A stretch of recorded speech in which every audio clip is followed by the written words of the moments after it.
Cindrella.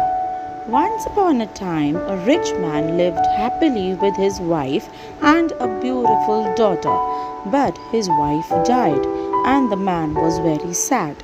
The man loved his daughter and wanted a mother for her. Therefore, he married a widow who had two daughters. One day, the rich man passed away too. The new stepmother became cruel to his daughter. Her daughters were lazy and bad tempered. They all treated the man's daughter very badly. She was forced to do all the housework and sleep in the kitchen among the cinders and ashes of the stove. They called her Cindrella. One day it was announced that a ball was going to be held at the palace.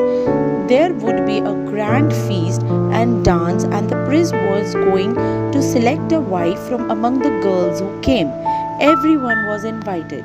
Cinderella's stepmother was thrilled to go with her two daughters. She got them beautiful clothes and jewels.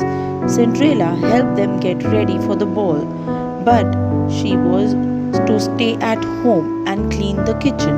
The prince will only look at the pretty girls, said her stepmother, and you are so dirty and ugly. When they had gone, Cinderella sat under the tree and cried. Suddenly she saw a dazzling light, and a gorgeous lady stood before her. She was Cinderella's fairy godmother. "Why are you crying, child?" asked the fairy godmother. "I wish I too could go to the dance," wept Cinderella. "Then you shall certainly go," said the fairy godmother. "I'll help you if you fetch me a pumpkin."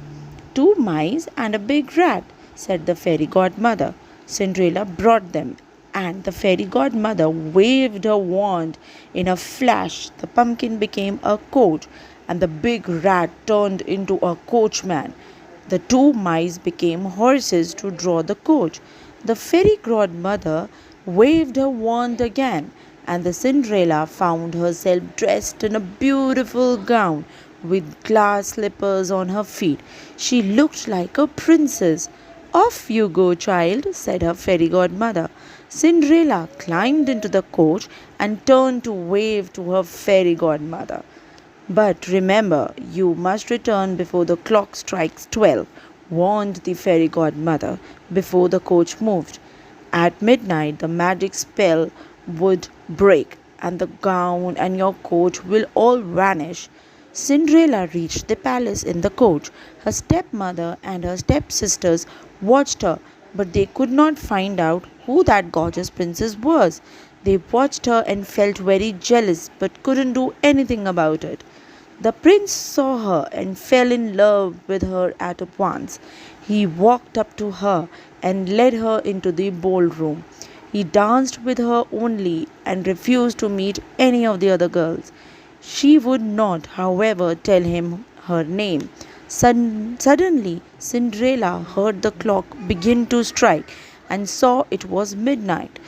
She ran out of the palace and down the steps.